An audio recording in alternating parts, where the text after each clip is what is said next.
ওই দিন একটা ওয়েব ফিল্ম টিজার দেখলাম। ফিল্মের নাম লজ্জা, নায়িকা প্রিয়াঙ্কা। টিজারে একটা কথা বলছিল, ছেলে ভালো কিন্তু একটু রাগী। এই একটা কথা মানুষ কত বাজেভাবে নর্মালাইজড করে ফেলেছে, তাই টিজার না দেখলে বুঝতাম না। আপনি স্ত্রীর জন্য সব দায়িত্ব পালন করলেন, বছরে 2টো শাড়ি, চাল ডালের বাজারের প্যাকেট, 10 বছরে 2টো সন্তান, কিন্তু রাগের মাথায় বউকে খুব বাজেভাবে গালাগালি করলেন। তার বাবা মা তুলে নোংরা কথা শোনালেন, নিজের স্বভাবের সবচেয়ে নোংরা দিকটা তাকে দেখিয়ে দিলেন। আপনার পরিবারও ওই একই কাজ করলো, অথচ আপনি কিছুই বললেন না।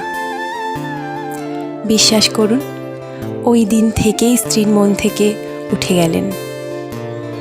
কেবল প্রেম ভালোবাসা দিয়ে জীবন চলে না।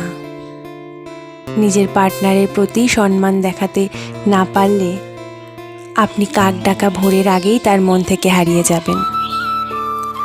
হয়তো সে আপনার সাথে সম্পর্কে থাকবে, সংসারও করবে, কিন্তু তার ভেতরটাতে আপনি আর থাকবেন না। ছেলে ভালো, মেয়ে ভালো, কিন্তু একটু রাগী।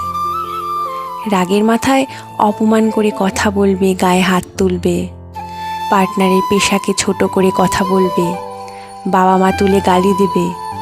এরপর সূর্য ডুবলে অন্ধকারে পায়ের কাছে এসে সরি, রাগের মাথায় বলে ফেলেছি। এর চেয়ে বড় প্রহসন আর কিছু হয় না। কারণ অপরজনও কিন্তু মানুষ, তাকে সম্মান দিতে শিখুন।